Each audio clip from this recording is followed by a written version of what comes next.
L'État ne nous entend pas, la police ne nous écoute pas.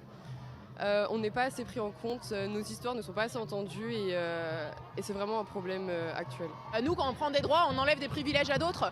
Ce qu'on prend, on le prend à d'autres. Contrairement à ce qu'on dit, on peut tous partager, etc. Quand on prend notre indépendance, quand on prend notre liberté, quand on prend le droit de disposer de notre corps, on enlève à d'autres le contrôle qu'ils ont de notre corps. Et clairement, il y en a que ça emmerde. Je peux les comprendre, on leur enlève quelque chose. Mais on va pas arrêter de se battre pour autant. Un terme auquel nous devrions tous nous familiariser maintenant. La féminité toxique. Si vous êtes une femme qui regarde ça, écoutez-moi avant de faire une petite crise. Étant donné que notre société choisit de se concentrer uniquement sur la masculinité toxique, je suis ici pour vous fournir ma liste des 5 principaux traits de féminité toxique. Allons-y pour le trait numéro 1. Premièrement, ils ont un mépris total pour les hommes. Les femmes toxiques sont généralement celles qui classent tous les hommes avec un trait stéréotypé masculin toxique. Mesdames, ce n'est pas parce que les hommes ont un chromosome Y que la seule intention qu'ils ont est de coucher avec vous ou de vous tromper ou de vous traumatiser avec leur agressivité incontrôlable et leur comportement antiféministe. Enfin, il y a une dimension qui est assez corporelle en fait. C'est que je l'ai pas imprimé d'abord ce féminisme par la théorisation ou l'apprentissage en fait de la pensée féministe. C'était vraiment quelque chose qui est sorti de ma chair en fait. Je suis une enfant des violences conjugales, donc j'ai vécu dans des violences extrêmes toute mon enfance, toute mon adolescence. Et ma colère, elle émerge d'abord de là, elle émerge d'une histoire personnelle qui était, enfin, je reviens sur ce que tu disais tout à l'heure du coup, mais assez dépolitisée. Et allons-y pour le trait numéro 2. Essayez de toujours surpasser les hommes. C'est drôle pour moi, les mêmes femmes qui veulent être égales aux hommes prient aussi pour la chute des hommes. Incroyable comment ça fonctionne quand on y pense. Mesdames, si vous passez toute votre vie à essayer de prouver aux hommes que vous êtes meilleurs qu'eux, vous n'attirerez aucun d'eux et vous déclencherez l'extinction de la race humaine. Je ne veux pas, je ne veux plus, je ne peux pas entendre que les féministes sont des extrémistes, car ce sont les violences des hommes qui sont extrêmes et les féministes, elles, résistent. Alors, une fois pour toutes, je ne peux pas, je ne peux plus entendre ou lire, recevoir comme des coups, subir. Il l'aimait trop. En fait, c'était bon, bah finalement, on s'en fout, quoi. Enfin, c'est pas si important, en fait, ce qui s'est passé, ce que vous avez subi, enfin...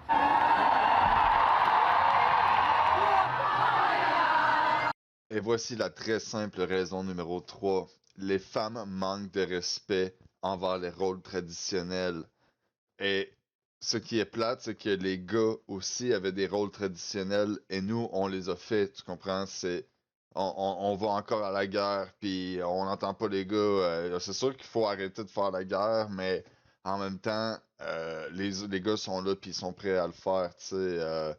C'est sûr qu'il y a des femmes, mettons 1% peut-être, 0,3% de la population qui va dans l'armée féminine, mais on s'entend que le nombre de population mâle dans l'armée est pas mal plus grande, puis a toujours été obligé d'y aller quand le gouvernement disait au monde, là vous êtes obligé d'aller vous battre, ben c'était l'homme qui y allait, tu sais.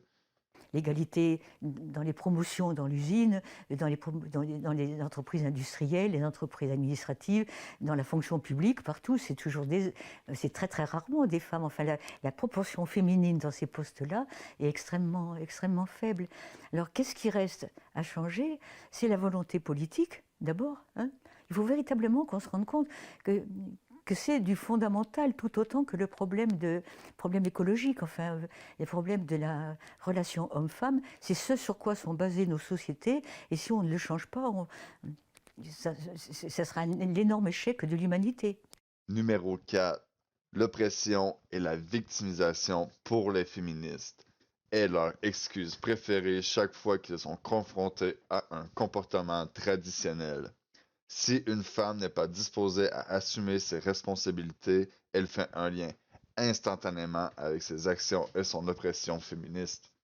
Les hommes, dans ce cas, mènent une bataille perdue d'avance. Tout un système politique qui a permis à ma mère d'être victime de ces violences et à moi de façon collatérale. Donc voilà, ça part, on va dire, vraiment de mon histoire et de ma chair. Et ensuite, bien sûr, c'est au contact de toutes les autres femmes que j'ai rencontrées. Et après, la pensée de me dire, en fait, je ne connais absolument pas de femme qui n'ait pas été agressée, battue, violée, qui n'ait pas subi de violences sexistes. Et c'est cet aspect aussi numérique, je pense, qui m'a mise sur le chemin du féminisme. Et qui m'a fait comprendre, encore une fois, qu'il y avait une dimension systémique dans ces violences. Regardez l'histoire de la civilisation européenne. Elle a toujours essayé de développer et de mettre en avant ce qu'on a appelé le gentilhomme, le gentleman. Or, ce qui est très paradoxal avec les féministes actuelles, et c'est d'elles dont je parle, sans doute pas de vous apparemment, ce sont des féministes qui cherchent à tout prix à déconstruire ce qu'elles appellent les genres, déconstruire les modèles masculins et féminins. Or, précisément, c'était ces modèles-là de gentilhomme, d'homme qui sait se contrôler, d'homme qui se maîtrise, d'homme qui se retient. Ces modèles-là étaient ceux qui ont été les miens et ceux que nous, on cherche à mettre en avant. Et en revanche, le vrai débat que nous pouvons avoir, c'est celui de s'il faut déconstruire ou construire la culture. Ces violences-là, au contraire, sont à l'origine, sont à la limite du bestial dans l'être humain. Et c'est au contraire toute la création culturelle et civilisationnelle qui a permis que l'homme puisse se maîtriser, que l'homme et la femme puissent trouver des rapports entre eux qui soient plus raffinés, plus civilisés en quelque sorte. Et enfin, le fameux numéro 5, celles qui ont un ego beaucoup trop gonflé, ce sont des femmes qui ont littéralement aucun respect pour elles-mêmes, mais estiment que parce qu'elles sont une femme, elles méritent rien de moins qu'avoir un millionnaire de Wall Street avec une vie de luxe qui est littéralement d'accord avec tout ce qu'elles disent.